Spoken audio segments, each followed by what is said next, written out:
नमस्कार प्यारे दोस्त, मैं राहुल पालीवाल आप सभी का स्वागत करता हूं आपके अपने परिवार रोजगार वेतन में। उम्मीद है आप सभी स्वस्थ मस्त और बहुत ही अच्छे होंगे। तो कैसे हैं आप सब, जल्दी से मुझे एक बार बता दीजिए ताकि हम इस क्लास को शुरू करें।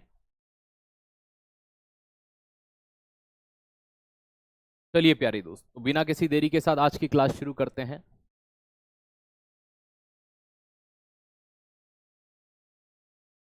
है ना, ये आपकी कांस्टेबल, एससीएम ड्राइवर और एडब्ल्यूटीपीओ के लिए है और इसे हम शुरुआत करने जा रहे हैं इस क्लास की बिना किसी देरी के साथ।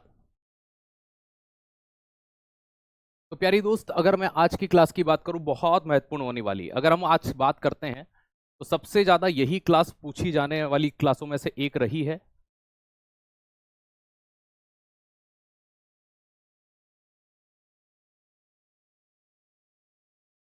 चलिए दोस्त, आइए। मानव जीवन में रसायन, एक ऐसी क्लास, एक ऐसा टॉपिक जहां से नंबर ऑफ क्वेश्चन बहुत बनते हैं आपकी क्लास के अंदर। सबसे पहला प्रश्न मेरा आप सभी से यही है, आज आपका बर्थडे है तो मोहित भाई आपको जन्मदिन की बहुत बहुत शुभकामनाएं। ईश्वर बाबा महाकाल से मेरी यही प्रार्थना है कि आपका जीवन स्वस्थ हो, मस्त हो और जो चीजें आप जिन पर आप मेहनत कर रहे हैं, आपकी मेहनत एक दिन बहुत रंग लाए। ठीक है, चलिए बहुत बढ़िया। चलिए, अब आप मुझे सुन और देख पा रहे होंगे बहुत अच्छे से, मैं आपके सामने हूं प्रत्यक्ष रूप से। चलिए, कैसे हैं आप सब? मैं बिल्कुल स्वस्थ हूं, ठीक हूं। मानव जीवन में रसायन की बात करते हैं, केमिकल इन ह्यूमन लाइफ की बात करते हैं, तो हम यहां पर क्या क्या पढ़ने वाले हैं। पहले मैं उन चीजों को बता देता हूं कि हम क्या क्या पढ़ेंगे। केमिकल इन ह्यूमन लाइफ, मानव जीवन में रसायन।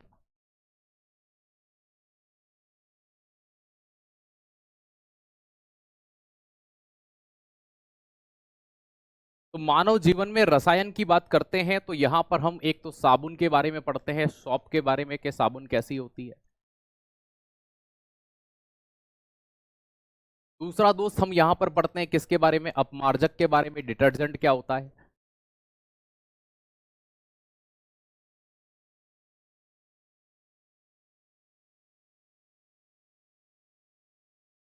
हम पढ़ते हैं मोम के बारे में, वैक्स के बारे में। वैक्स क्या होता है? हिंदी में मोम कहते हैं, इंग्लिश में वैक्स कहते हैं। हम पढ़ते हैं ईंधन के बारे में, फ्यूल के बारे में। हम पढ़ते हैं रेशो के बारे में, रेशे जो होते हैं, फाइबर्स जो होते हैं, उनके बारे में।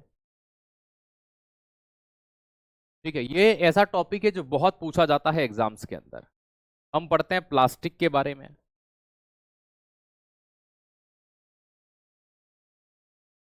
और प्लास्टिक एक तरह का बहुलक है, तो बहुलक या पॉलीमर क्या होते हैं, है ना। तो इसी में हम पढ़ लेंगे कि पॉलीमर्स क्या होते हैं।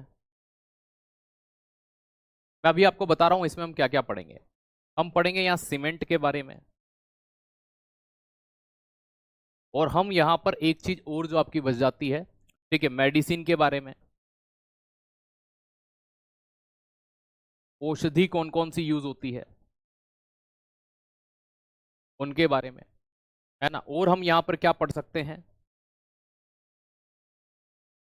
साबुन हो गया, अपमार्जक हो गया, मोम हो गया, ईंधन हो गया, रेशे हो गए। अदर्स में और क्या पढ़ सकते हैं भैया? तो और पढ़ेंगे आप यहाँ पर रबर के बारे में।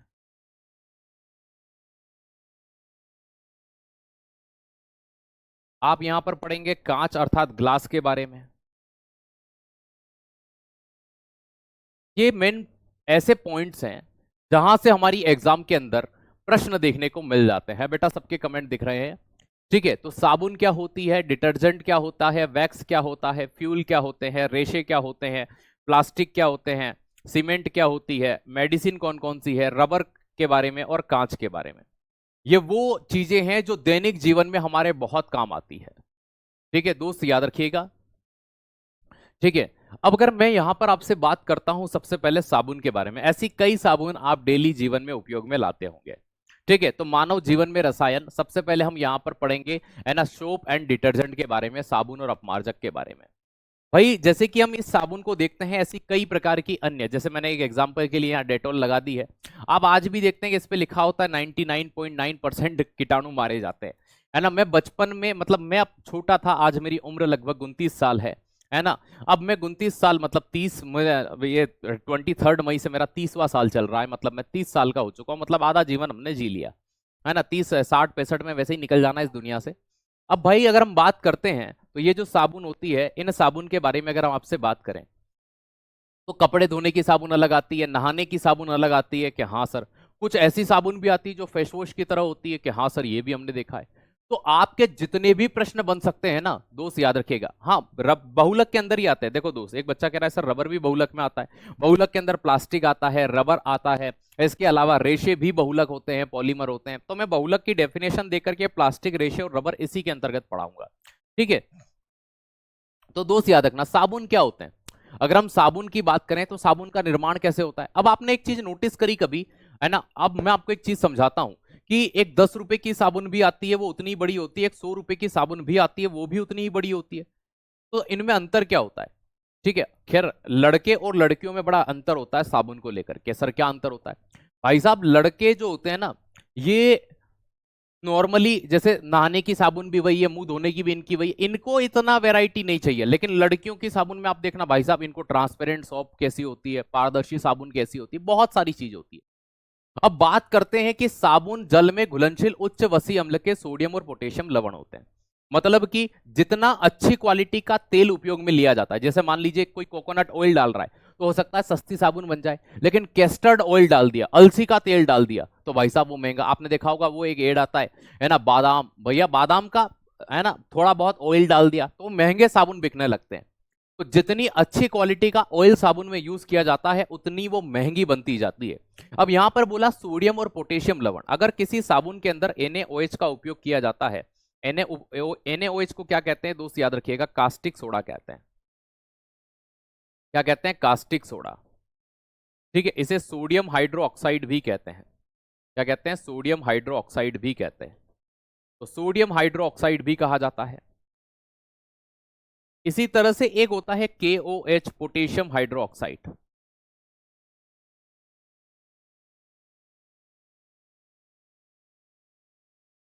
अगर आप ये देखते हैं कि किसी साबुन के अंदर NaOH का उपयोग हुआ है, सोडियम हाइड्रो ऑक्साइड का, तो वो आपकी मुख्य रूप से कपड़ा धोने वाली, कपड़ा धोने की साबुन होती है ना,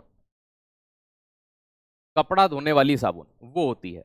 इन सोप को अक्सर इंग्लिश में हार्ड सोप कहा जाता है। कपड़े धोने की साबुन देखना थोड़ी सी कठोर प्रवृत्ति की होती है, हार्ड होती है।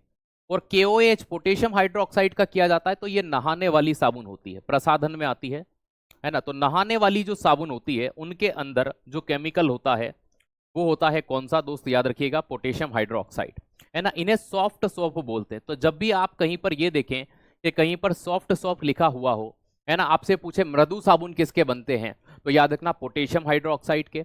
अगर आपसे ये पूछा जाता है दोस्त, याद रखिएगा, है ना, अरे बेटा संतूर वंतूर सबकी बात करेंगे, मत घबराओ, आज इस टॉपिक को पढ़ने में कतई जहर मजे आने वाले हैं आपको, ठीक है दोस्त, याद रखिएगा। तो साबुन जल में घुलता है भाई, जल में नहीं घुलता तो हम नहाते कैसे भाई, दे बदन पे लगा करके ऐसा लगता है कि आज तो गोरा होके ही मानेंगे साहब।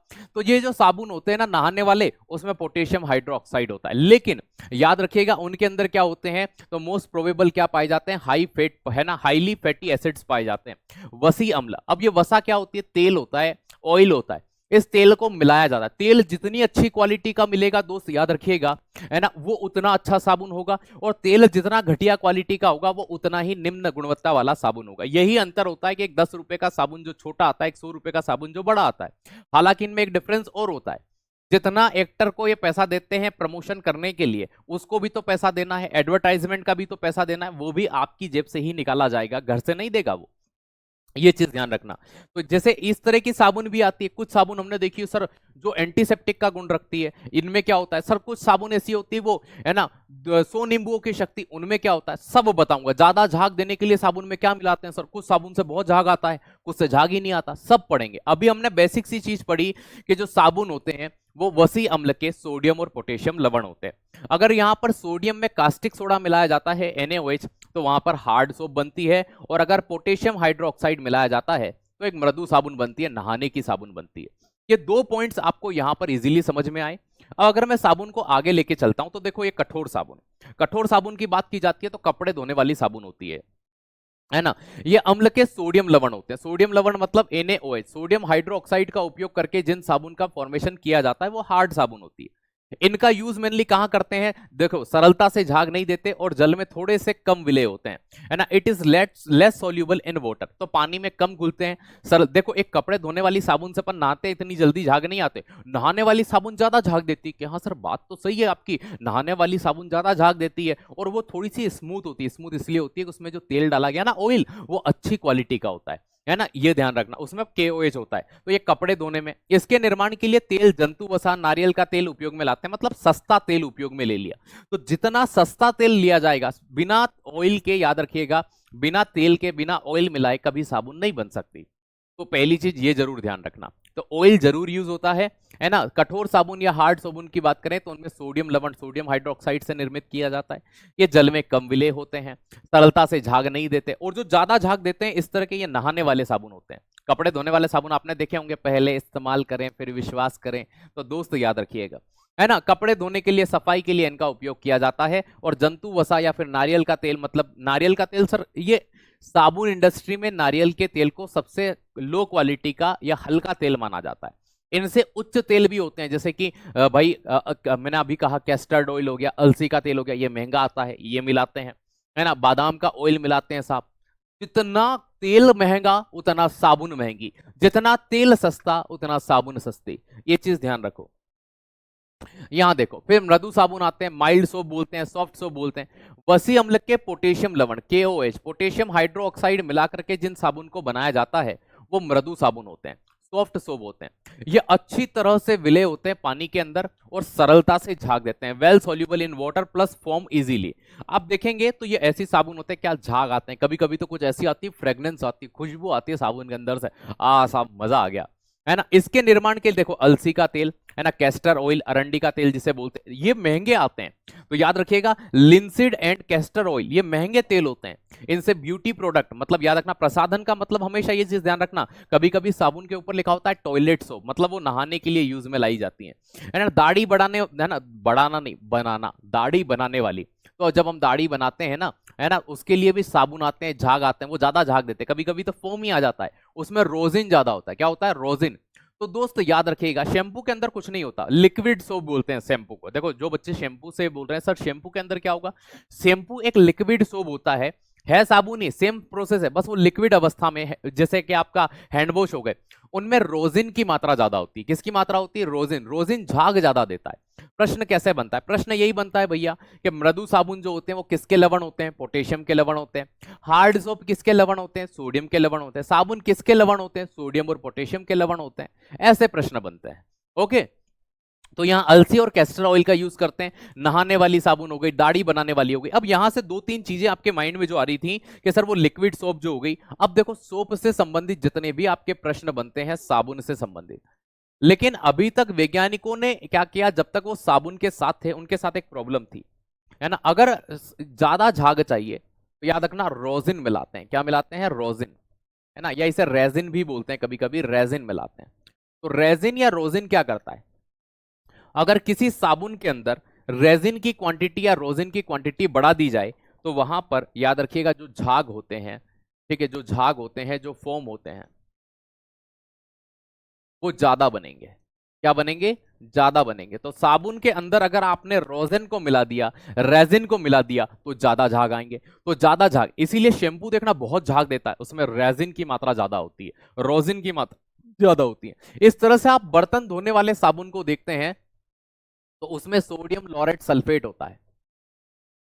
Sodium laureate sulphate. Sodium laureate sulphate क्या करता है?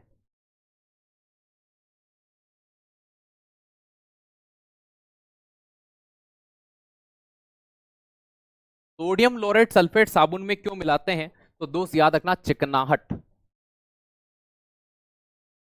चिकनाहट हटाना। अब ये चिकनाहट कहां होती है? आप बर्तन जो होते हैं ना खाने के, देखो उस पर तेल लग जाता है, घी लग जाता है, बटर लग जाता है। तो खाने वाले जो बर्तन होते हैं उनकी चिकनाहट हटाने के लिए उसमें क्या मिलाते हैं? सोडियम लॉरेट सल्फेट मिलाते हैं। अब आपने एक चीज नोटिस करी, एक एड आता है, बहुत फेमस एड है, तो नींबू की शक्ति साहब। देखो आप ये समझना, यहां पे लाइन स्पष्ट बोली गई, 100 नींबू की शक्ति, पावर ऑफ 100 लेमन। तो 100 नींबुओं की शक्ति क्या होता है? देखो, उसने 100 नींबू नहीं डाले। जैसे मैं कहता हूं कि आप भैया जो है ना विवेकानंद जी की तरह मेमोरी पावर रखते हैं, टीचर ने पढ़ाया और आपको याद हो जाता है, तो आपको मैंने विवेकानंद जी कहा क्या कि सर नहीं, उनकी तरह, मतलब उनसे तुलना करिए। तो जब वो आपको एड बोल रहा है ना टीवी में 100 नींबू की शक्ति, मतलब 100 नींबू के अंदर जितनी पावर होती है ना, उतनी पावर उस साबुन के अंदर है। तो ऐसा क्या हुआ, 100 नींबू के अंदर जितना केमिकल होता है उतना केमिकल उस साबुन के अंदर डाला गया है, तुलना की गई, उसमें नींबू नहीं है। एक नींबू 5 रुपए का आता है, 10 रुपए में वो 100 नींबू की शक्ति दे रहा है आपको। वो 100 नींबू है, जितनी साफ सफाई में यूज होता है ना, उतनी पावर वो आपको यहां पर दिखा रहा है कि इतनी पावर होती है। तो ये सोडियम लोरेट सल्फेट होता है जो चिकनाहट हटाने का काम करता है। ठीक है, साबुन सबसे अच्छा कौन सा होता है ये लास्ट में बता देंगे। ठीक है, साबुन पढ़ ले पहले, फिर बता देंगे। तीसरे नंबर पर दोस्त ध्यान रखना, एंटी बैक्टीरियल सोप, हिंदी में कहे तो कीटाणुनाशक। आपने साबुन सुना होगा, है ना, जैसे अभी हमने डेटोल का एड देखा, है ना, कीटाणुनाशक साबुन। तो ऐसा क्या मिलाते हैं साबुन के अंदर कि वो एंटीसेप्टिक की तरह या एंटीबैक्टीरियल सोप की तरह काम करता है? तो दोस्त याद रखिएगा, है ना। देखो बेटा, आपके जो डाउट्स हैं मैं बाद में ले लूंगा, ज्यादा झाग से स्किन पे क्या प्रभाव पड़ेगा क्या नहीं पड़ेगा ये पेपर में नहीं आएगा, लेकिन आपके डाउट है तो मैं जवाब दे दूंगा। लेकिन थोड़ी सा शब्द रखें, मैं साबुन पढ़ा दूं एक बार उसके बाद, क्योंकि मैं भूल जाऊंगा कि एक पॉइंट भी अगर भूला ना तो वो आपका नुकसान है, क्योंकि हमारे पास कुछ होता नहीं, हमारे पास एक कहानी होती है कि इसके बाद मुझे ये ऐड करना है, इसके बाद ये एक चीज आपको समझानी है, बोर्ड पर लिखनी है, दूसरी चीज माइंड में लानी है। तो हमारा भी माइंड एक ही डायरेक्शन में वर्क कर सकता है। AWO TPO वाले के लिए कब स्टार्ट करेंगे? बहुत अच्छा प्रश्न है आपका, इसीलिए मैंने आज ये हेडर लगाया। यहाँ लिखा हुआ है AWO TPO, तो ये आपको लेनी है। ठीक है, रोज क्लास हो रही है आपकी, ये भी आपको लेनी है। आपका सिलेबस वाला पार्ट मैं अलग से हर सैटरडे को करा रहा हूँ, है ना। और बचा हुआ आपका जो पार्ट रहेगा अगले महीने की 15 तारीख तक ये सिलेबस इसमें पूरा हो जाएगा। तो वहां पर AWO TPO का जो सिलेबस ड्यू है ना, जो आपका दिया हुआ, ये क्लास भी आपको लेनी है, और वो जो ड्यू है वो मैं आपको वहां पर कंप्लीटली करवा दूंगा। ठीक है, रोज एक बच्चा, पता नहीं, मुझे ये समझ नहीं आता कि या इन्होंने एक भी क्लास नहीं देखी है या फिर मैसेज नहीं देखे हैं, क्या होता है मुझे समझ नहीं आता। तो एंटीबैक्टीरियल सोप की बात करते हैं, कीटाणुनाशक साबुन की हम बात करते हैं। अब दोस्त याद रखना, इसके लिए क्या मिलाते हैं? बिथियोनल मिलाते हैं।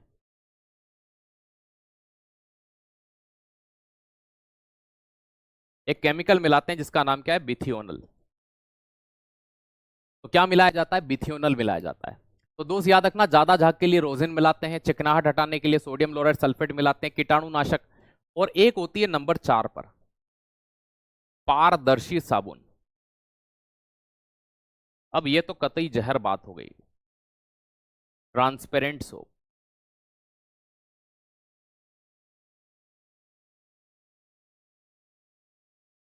अब देखो, है ना, इसके बहुत सारी आती है, जैसे कि एक सोफिया करके साबुन आती है ट्रांसपेरेंट, एक संतूर साबुन आती है ट्रांसपेरेंट, एक आती है वो क्या बोलते हैं, पियर्स आती है ट्रांसपेरेंट, ऐसी बहुत सारी, एक मेडिमिक्स की साबुन आती है ट्रांसपेरेंट। इन पारदर्शी साबुन बनाने के लिए उनमें क्या मिलाते हैं पता है? तो दोस्त याद रखिएगा, इनको मिलाने के लिए यहां पर क्या मिलाते हैं? एथिल एल्कोहल मिलाते हैं।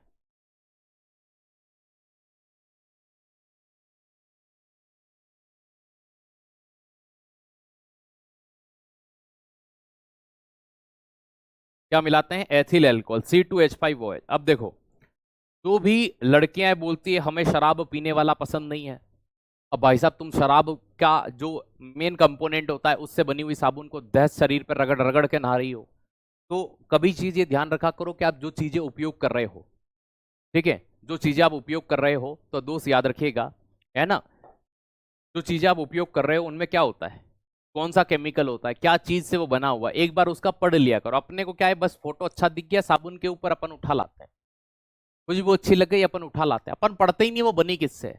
तो भैया ट्रांसपेरेंट सोप के अंदर एथिल एल्कोहल की क्वांटिटी होती है, उसको ट्रांसपेरेंट बनाने के लिए मुख्य रूप से एल्कोहल एक्सट्रैक्ट अंदर डाला जाता है।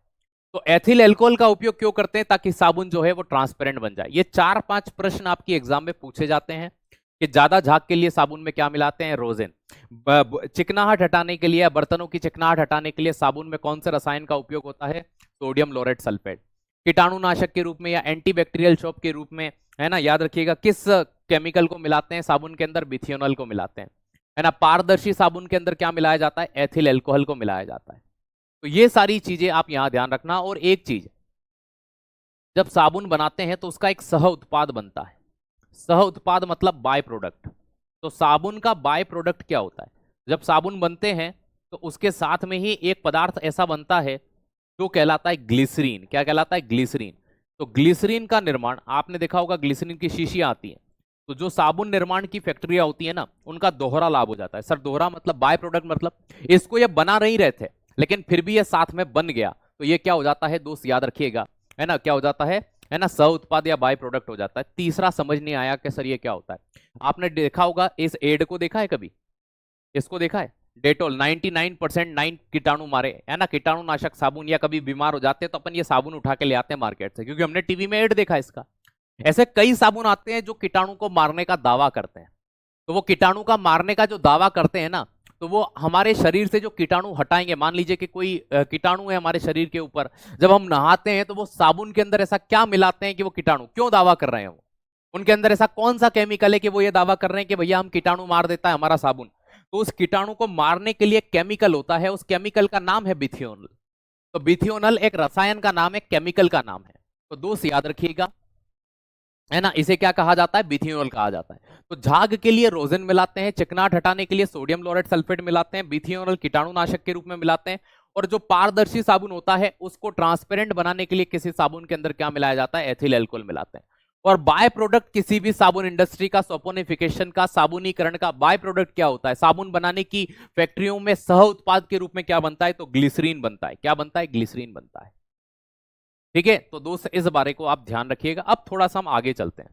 हमने देखा अपमार्जक। देखो होता क्या है, ये जो साबुन होते हैं ना, इन साबुन की, अगर कपड़े धोने वाले साबुन की बात करें तो ये कठोर जल के साथ में झाग नहीं देते, मतलब साफ सफाई नहीं करते। अब साबुन की ये परेशानी थी, अगर हम साबुन की बात करें, सोप की बात करें, ठीक है, तो इनके साथ में दो चीजें हुई कि अगर इनकी रिएक्शन पानी के साथ कराएं तो जो मृदु जल होता है, मृदु जल होता है मतलब एक नॉर्मल वाटर होता है, सॉफ्ट वाटर बोलते हैं जिसको, है ना, उसके साथ सरलता से झाग देता है।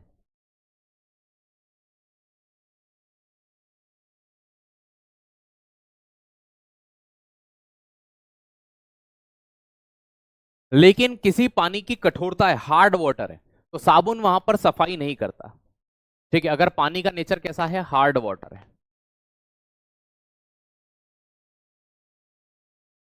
कठोर जल है, ऐसी कंडीशन में कपड़े साफ नहीं होते सरलता से। ठीक है, तो दोस्त याद रखिएगा, है ना, सरलता से झाग नहीं देता साबुन।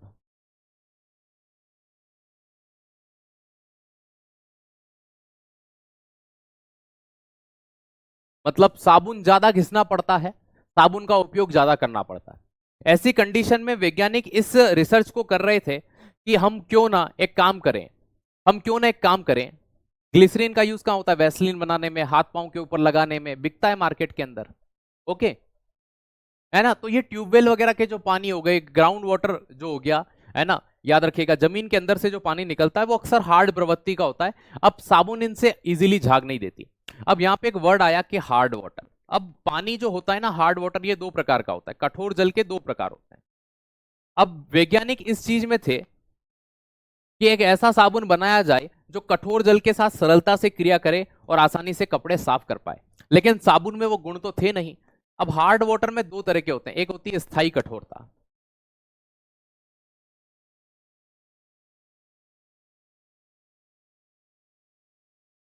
Permanent hardness.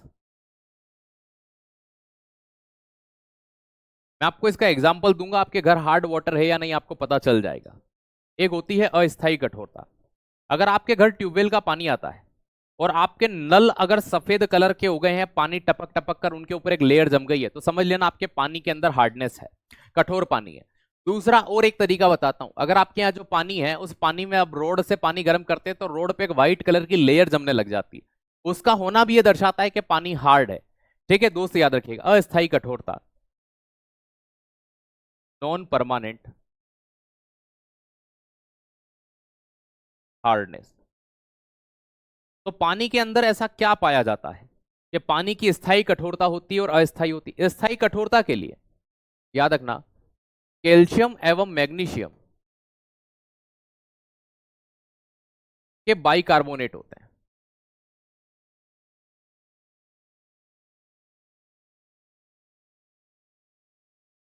तो दोस्त याद रखिएगा बाइकार्बोनेट ऑफ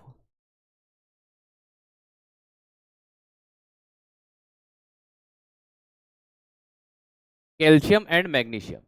अगर इनके बाइकार्बोनेट है तो पानी के अंदर अस्थायी कठोरता होती है, मतलब इसे गर्म करके इस तरह से ये चीज की जा सकती है। ठीक है, अब बात करते हैं अस्थायी कठोरता की। तो ये कैल्शियम एवं, सर उल्टा लिख दिया, उल्टा लिख दिया, माफ कीजिएगा।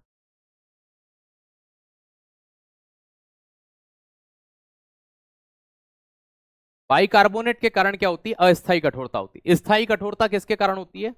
याद रखना कैल्शियम एवं मैग्नीशियम के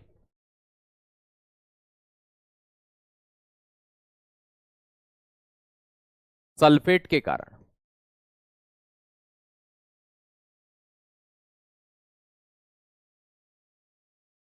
sulphate of calcium and magnesium.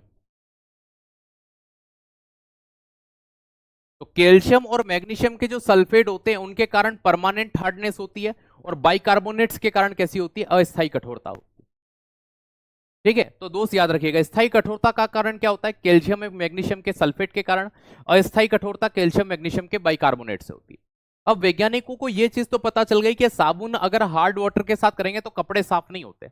इसलिए देखना घर के अंदर अक्सर व्हील मम्मियां मंगवाती है, व्हील लेके आओ, कपड़े अच्छे साफ होते हैं, गला के थोड़ी देर छोड़ देते हैं। साबुन से उतने अच्छे कपड़े साफ नहीं होते, बहुत ज्यादा घिसना पड़ता है, मेहनत करनी पड़ती है।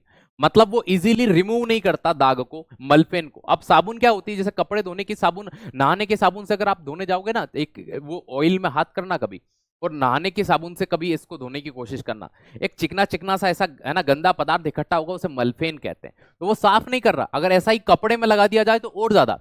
तो साबुन जो होती है एज इट इज, कपड़े धोने की साबुन भी इतना ज्यादा उसको हटा नहीं पाती। लेकिन वहीं पर अगर डिटर्जेंट अर्थात अपमार्जक, जिसे आप सर्फ कहते हैं, व्हील, घड़ी, कितने ही आते हैं, उनका उपयोग करते हैं तो वो इजीली उसको रिमूव करने की पावर रखता है, क्योंकि वो हार्ड वाटर के साथ में भी, कठोर जल के साथ भी क्रिया कर लेता है। तो हार्ड वाटर के साथ कौन क्रिया कर लेता है, यह प्रश्न पूछा जाता है, तो याद रखिएगा साबुन नहीं कर सकता, अपमार्जक करता है। अपमार्जक क्या होते हैं? अब वैज्ञानिक बना तो साबुन रहे थे, लेकिन साबुन बना नहीं, और बन गया क्या? डिटर्जेंट बन गया, अपमार्जक बन गया। इसीलिए इसे साबुन रहित साबुन कहा जाता है। ये प्रश्न एग्जाम में पूछा जाता है कि सोपलेस सोप किसे कहते हैं, साबुन रहित साबुन के रूप में किसे जाना जाता है? तो दोस्त याद रखिएगा वोम किसे कहते हैं? डिटर्जेंट को कहते हैं। अब हुआ क्या, अपमार्जक मृदु एवं कठोर जल दोनों से क्रिया करता है, किंतु साबुन सिर्फ मृदु जल के साथ। यही चीज मैंने आपको बताई। डिटर्जेंट का इतना व्यापक उपयोग क्यों हुआ? क्योंकि कैसा भी पानी हो, कैसी भी कंडीशन हो, दोस्त याद रखिएगा जो साबुन होती है ना, अपमार्जक जो होगा वो मृदु और कठोर जल, detergent react with both soft and hard water, easily remove करेगा उसको।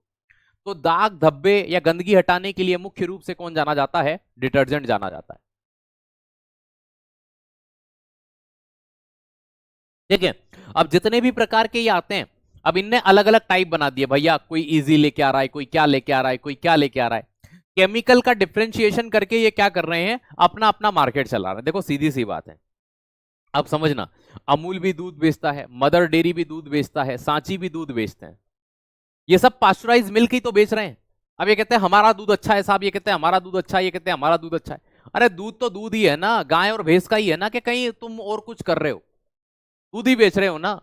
अंतर का ही का आएगा? फैट का आएगा। एज इट इज वसा का अंतर आएगा, जितना वसा ज्यादा होगा, जितनी फैट ज्यादा होगी, वो दूध उतना अच्छा होगा। यही डिफरेंशिएशन है, कोई दूसरा अंतर नहीं है। तो ये साबुन की कंपनियां क्या करती हैं, बस भाई साहब लोग जिसका यूज करने लग जाएं, जितना सस्ता होगा उसमें केमिकल हो सकता है घटिया क्वालिटी का हो, या केमिकल ज्यादा यूज किया गया हो, यही अंतर होता है। जैसे घी की बात करें तो घी दो प्रकार से निकाला जाता है ना। एक तो होता है भाई दूध से दही बनाया, दही से फिर मक्खन निकाला, फिर घी बनाया। एक दूध से क्रीम निकाल करके, ये क्या करते हैं बड़ी बड़ी अमूल वाले, ये इनके पास घी का इतना प्रोडक्शन क्यों आता है? क्योंकि एक सेपरेट दूध बेचते हैं जिसके अंदर वे फैट नहीं होता, वसा वसा पहले ही निकाल लिया, क्रीम क्रीम से घी बना लिया इनने। तो ये जो चीजें आप देख पा रहे हैं ना, ये हल्का सा डिफरेंशिएशन, एज इट इज यहां भी वही होता है, केमिकल वही है, बस कंपनियां अलग अलग नाम से इन्हें बेच रही हैं। तो ये अब मत सोचना कि इसके अंदर क्या हो जाएगा, इसके अंदर कोई अलग केमिकल होगा, उसके अंदर कोई अलग केमिकल होगा। भाई अगर कोई डिटर्जेंट बेच रहा है, अपमार्जक बेच रहा है, तो बेच तो वो डिटर्जेंट ही रहा है ना, अपमार्जक, बस अलग अलग नाम से बेच रहे हैं। क्योंकि अगर एक नाम से बेचेंगे तो कंपनी में डिफरेंशिएशन कैसे होगा, अंतर कैसे होगा, तो काम तो वही है ना। ये चीज समझो आप। तो अपमार्जक दोनों पानी से क्रिया कर लेता है, झाग इजीली रिमूव कर सकता है। अब बात करते हैं हम वैक्स की या मोम की, है ना। अब साबुन से रिलेटेड कोई डाउट हो तो आप पूछ सकते हो। ठीक है, सर्प में क्या होता है बेटा, सर्प कोई डिटर्जेंट कहते हैं, उसमें भी वही होते हैं केमिकल। प्योर मिल्क कैसे आइडेंटिफाई करें, आइडेंटिफाई करने का तरीका इलेक्ट्रोमीटर से माप लीजिए उसको। कलर तो अलग होता है बेटा, कलर मिला दिया जाता है तो कलर अलग हो जाएगा, सिंपल सी बात है।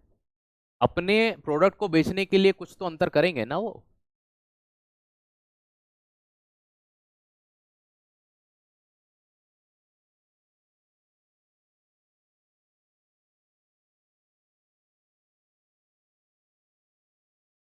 बेटा देखो, साबुन की हजारों प्रजातियां हैं, आप पर्टिकुलर इस साबुन में क्या होता है, उस साबुन में क्या होता है, ऐसा प्रश्न नहीं आते एग्जाम के अंदर। जो आते हैं मैंने आपको बता दिया कि साबुन के कौन कौन से प्रकार होते हैं।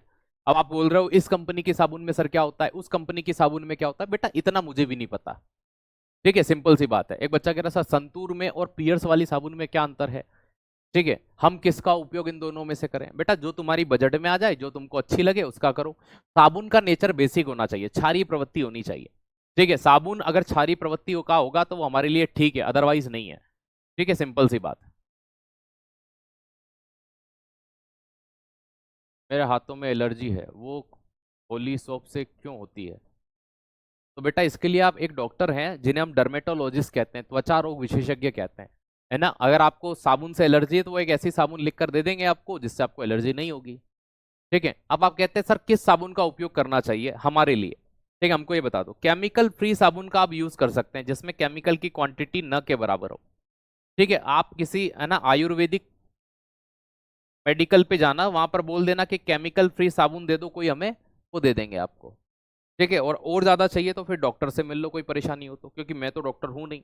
पता चले मैंने बता दिया आपको, है ना, और बची कुची त्वचा थी वो भी चली गई, जीवन भर मुझे कोसोगे। ठीक है, मैं मास्टर हूं, मुझे मास्टर ही रहने दो, डॉक्टर मत बनाऊं। मैं नहीं चाहता मेरे कारण किसी की त्वचा पर, है ना, दुष्प्रभाव उत्पन्न हो। मैं नहीं चाहता मेरे कारण किसी की भैया एक अच्छी भली तस्वीर के ऊपर हार चढ़ जाए। चलो, आपने मोम को देखा होगा, मोमबत्ती की बात करते हैं, आपने कई बार देखा होगा। तो मोम एक प्रकार का कार्बनिक पदार्थ होता है, ऑर्गेनिक पदार्थ होता है, लेकिन ये असंतृप्त होता है, अनसेचुरेटेड। सर असंतृप्त का मतलब क्या हुआ, जो असंतृप्त होते हैं ना वो जम जाते हैं, ठोस हो जाते हैं, जैसे कि घी जम जाता है। ठीक है, तो वो असंतृप्त के संतृप्त है, वो अलग चीज है, ये अलग चीज है ना, याद रखिएगा, वो संतृप्त में आएगा। मोम एक प्रकार से कार्बनिक पदार्थ है जो कि असंतृप्त होता है। मोम प्रकृति में पाए जाते हैं, नेचर के अंदर देखने को मिल जाते हैं। जो आप ये मोमबत्तियां देखते हैं ये पेट्रोलियम से प्राप्त होता है। कहां से प्राप्त होता है, ये जो मोमबत्तियां देखते हैं ये कहां से आता है, पेट्रोलियम से, है ना। इन्हें पैराफिन मोम कहते हैं, क्या कहते हैं, पैराफिन मोम कहते हैं, ये पेट्रोलियम से प्राप्त होता है। तो मोम 40 डिग्री से उच्च ताप पर द्रव में परिवर्तित होने लगते हैं और 67 डिग्री सेंटीग्रेड पर इनका बॉइलिंग पॉइंट होगा, ये उबलने लग जाएंगे। तो नॉर्मली अगर देखा जाए तो ये सॉलिड होते हैं, लेकिन अगर हम इनको कहां ले जाएं, 40 डिग्री से ऊपर ले जाएं, तो ये हल्का सा पिघलना शुरू कर देते हैं और 67 डिग्री पर ये बॉईल होना शुरू हो जाते हैं, क्योंकि इनका बॉइलिंग पॉइंट जो होता है ना, इनका जो बॉइलिंग पॉइंट होता है वो कितना होता है, वो होता है 67 डिग्री सेंटीग्रेड। तो बॉइलिंग पॉइंट की बात करें तो वो 67 डिग्री सेंटीग्रेड होता है। और पेट्रोलियम से प्राप्त होने वाले मोम को क्या कहा जाता है, तो याद रखिएगा पैराफिन मोम के नाम से हम जानते हैं। देखो मोम के प्रकार होते हैं। ठीक है, पहला होता है मधुमक्खी बी वैक्स, मधुमक्खी का जो छत्ता होता है इसे बी वैक्स कहा जाता है। ग्रामीण परिवेश में अक्सर इसका उपयोग किया जाता था, है ना, अब धीरे धीरे इसका उपयोग नहीं होता। कार्नोबा वैक्स, ये कार्नोबा प्लांट होता है, उसकी पत्तियों से प्राप्त होता है। तो याद रखना कार्नोबा, कार्नोबा वृक्ष की जो पत्ती से प्राप्त होता है, लीफ से प्राप्त होता है, तो इसे क्या कहते हैं, कार्नोबा वैक्स कहते हैं। कार्नोबा वैक्स के बारे में याद रखिएगा, इसे क्वीन ऑफ वैक्स कहा जाता है, क्वीन ऑफ वैक्स कहते हैं, है ना। हिंदी में कहूं तो मोम की रानी, है ना। मोम की सर क्वीन ऑफ वैक्स या मोम की रानी क्यों कहते हैं, क्योंकि सबसे उच्चतम क्वालिटी का वैक्स होता है ना, उच्च गुणवत्ता वाला वैक्स होता है। तो सबसे उच्च गुणवत्ता वाला जो वैक्स है, याद रखिएगा,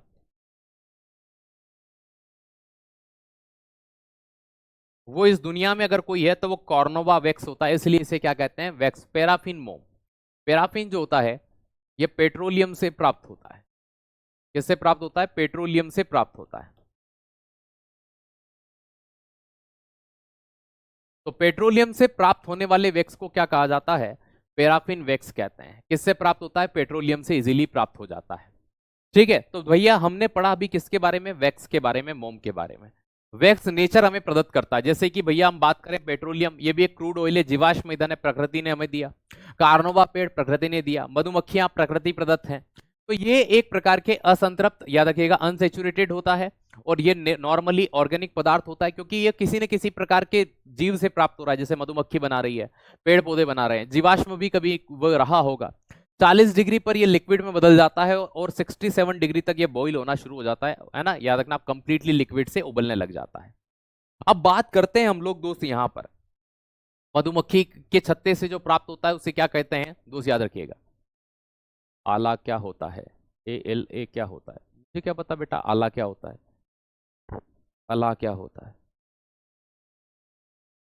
बेटा? मुझे समझ नहीं आ रहा आप क्या पूछ रहे हो अनुराग। ठीक है, अल्लाह क्या होता है? मैंने अल्लाह तो ऐसा कोई तो पढ़ा है नहीं, अल्लाह वल्लाह।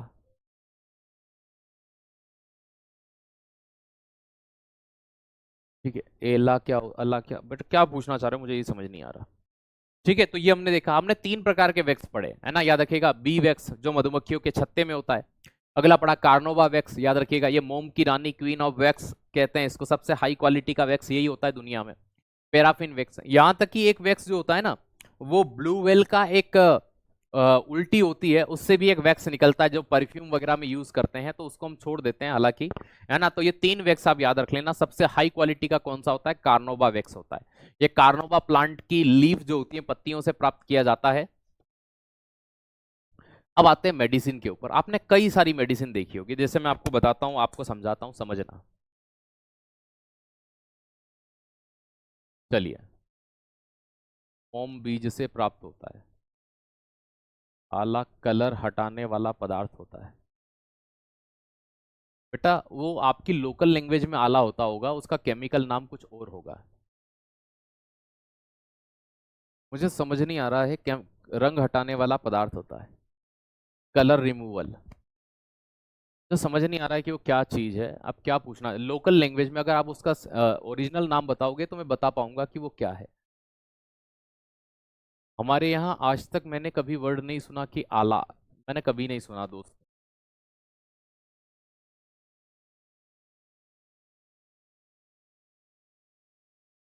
मोम किसका बना होता है? बताया तो सही, मोम किसका बना होता है, ये पढ़ा है आपको। कार्बनिक पदार्थ होता है, ऑर्गेनिक पदार्थ होता है ना। जो कार्बनिक पदार्थ होता है, मोम वैक्स होता है, वो ऑर्गेनिक पदार्थ होता है। कार्बन, हाइड्रोजन, ऑक्सीजन, इस तरह के पदार्थ के कंपोजिशन से बनता है। चलो ठीक है, मैंने इस वर्ड को कभी सुना नहीं बेटा, इसलिए मैं इसका जवाब नहीं दे पाऊंगा। ठीक है,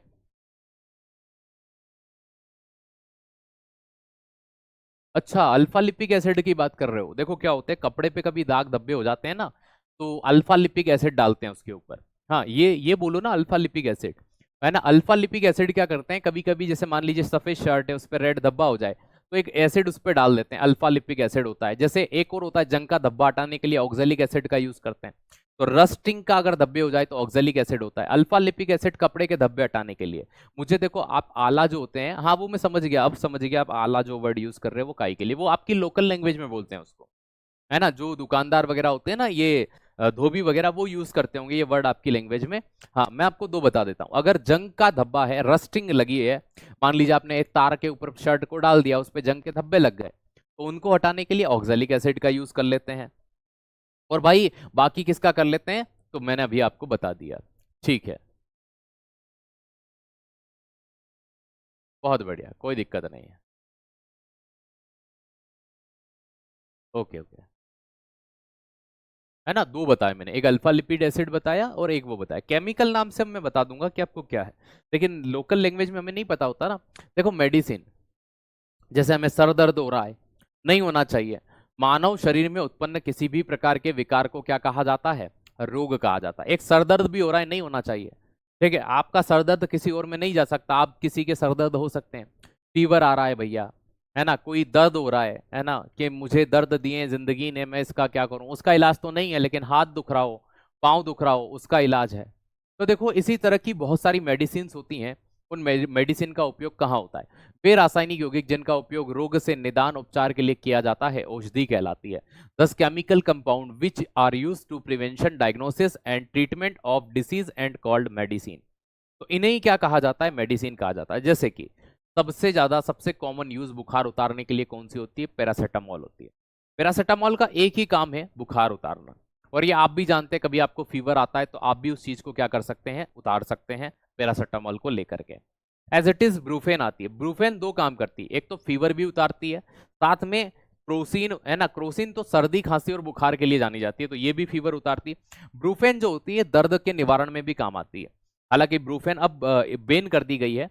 एस्प्रिन, एस्प्रिन का काम दो होते हैं, एक तो ये फीवर भी कम करती है और दूसरा दर्द भी कम करती है। तो दर्द को कम करने के लिए, मतलब पीड़ाहारी की तरह भी एस्प्रिन, एस्प्रिन से ही एक ड्रग बनी थी डिस्प्रिन, जो सरदर्द को कम करती है ना। तो ये पीड़ा को हरने का काम करती है, दोस्त याद रखिएगा। तो ये एंटीपायरेटिक या प्रतिज्वरनाशी या बुखार उतारने के लिए यूज लाई जाती है। तो पैरासीटामोल, ब्रूफेन, क्रोसिन और एस्प्रिन, ये चारों के चारों आपकी क्या है? ये ऑप्शन नहीं है एबीसीडी, है ना, ये चारों ही हैं। तो दोस्त याद रखिएगा। अगली आती है पीड़ा। पीड़ा मतलब एनाल, जैसे जैसे आपका बदन दर्द हो रहा हो, है ना, तो बदन दर्द के लिए एक तो एस्प्रिन यूज करते हैं, है ना। एक और आती है डाइक्लोफेनिक। क्या आती है? डाइक्लोफेनिक। ये दर्द में बहुत यूज की जाने वाली डाइक्लोफेनिक। तो डाइक्लोफेनिक भी याद रखिएगा। एक एक टेबलेट आती है डाइक्लोफेनिक के नाम से, ऑप्शन नंबर सी, है ना। तो ये डाइक्लोफेनिक भी दर्द का निवारण करती है। एस्प्रिन भी होती है। मॉर्फिन, देखो मॉर्फिन एक अलग ये अफीम से प्राप्त होता है मॉर्फिन। ये दर्द को कम तो करता है, लेकिन ये कब ऑपरेशन वगैरह हो गए तब डॉक्टर के द्वारा इंजेक्शन लगाया जाता है, आपको सुन्न कर दिया जाता है। आपको पता ही नहीं होता कि ऑपरेशन, डॉक्टर ने मेरा पेट चीर दिया, अंदर से कुछ निकाल दिया, अंदर कुछ डाल दिया, वापस सिल दिया। तो इस तरह के जो दर्द होते हैं ना, उस दर्द से राहत मिलाने के लिए मॉर्फिन का उपयोग करते हैं, है ना। एस्प्रिन नॉर्मली जैसे बदन दर्द हो रहा है, सर दर्द हो रहा है, तो इसलिए, है ना। डाइक्लोफेनिक का भी यूज इसी तरह से बदन दर्द वगैरह के लिए किया जाता है। डाइक्लोफेनिक के तो ट्यूब भी आते हैं, वो ट्यूब जैसे सर पर लगा लिया, बदन पे लगा लिया, कमर दर्द हो रहा है कमर पे लगा लिया। इस तरह के दर्द को कम करने के लिए हम किसका यूज करते हैं? तो याद रखिएगा, पीड़ाहारी एनाल्जेसिक के तौर पर। अब आते हैं एंटीबायोटिक। एंटीबायोटिक में आपने सबसे पहला नाम पेनिसिलिन का किताबों के अंदर जरूर पढ़ा होगा। फर्स्ट एंटीबायोटिक भी इसे कहा जाता है। क्या कहा जाता है? First antibiotic. ये प्रथम एंटीबायोटिक थी। किसने इसका विकास किया था? नाम भी पूछते हैं, याद रखना, अलेक्जेंडर। अलेक्जेंडर फ्लेमिंग जो थे, उनके द्वारा इसका डेवलपमेंट किया गया, विकास किया गया। और ये किससे प्राप्त की गई थी दोस्त? याद रखना, एक कवक से प्राप्त की गई थी। उस कवक का नाम पेनिसिलियम।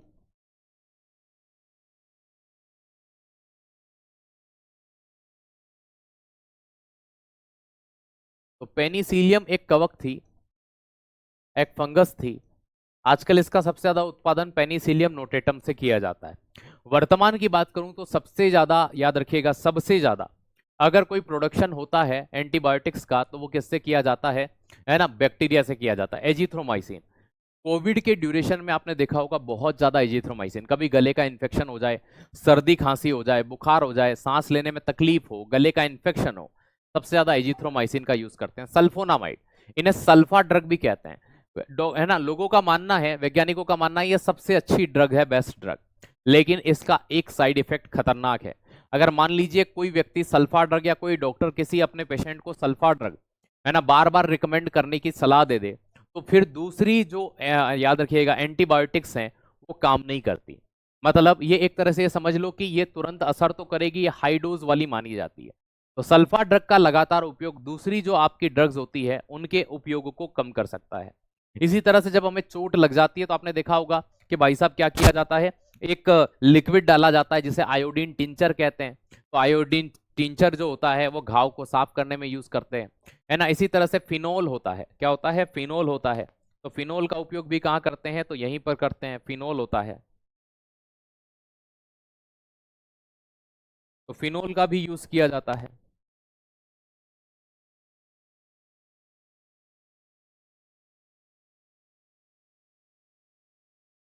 ठीक है, साफ सफाई के लिए हाइड्रोजन पेरोक्साइड को तो हम H2O2 कहते हैं, है ना। आयोडीन टिंचर का उपयोग हॉस्पिटल में बहुत ज्यादा करते हैं, घाव लगने पर साफ सफाई के लिए।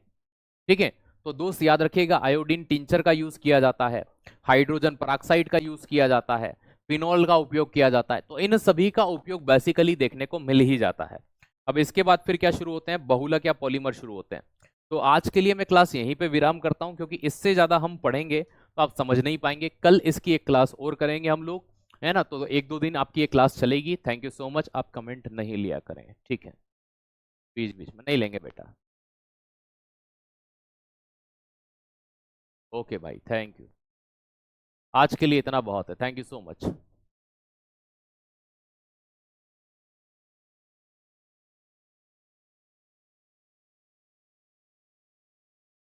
अभी आपके बहुत सारी चीजें बची हैं, रेशे बचे हैं, प्लास्टिक बचे हैं, रबर बचा है ना, फ्यूल बचे हैं,